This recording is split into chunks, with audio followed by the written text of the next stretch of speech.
Ayan mga Mima, sabi ko kanina sa anak ko, kwento ko sa inyo about dito sa pagsushoot namin ng video na to kasi ang kumuha nito yung bunso ko.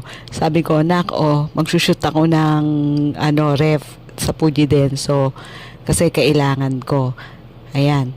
So, natatawa siya habang kinukunan niya ako.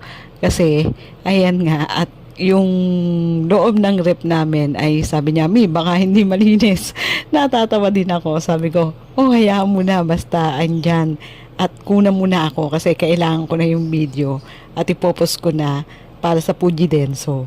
So, ayun nga, ayan mga Mima, yung kwento dyan, ayan. At talaga naman yung bunso ko ay masyado ring supportive sa akin sa pag-vlog ko at pag-affiliate ko. So mga Mima, ayan yung aming ref. Talaga naman hindi ko pa yan naaayos at inilagay ko lang talaga yung mga napamili namin dyan.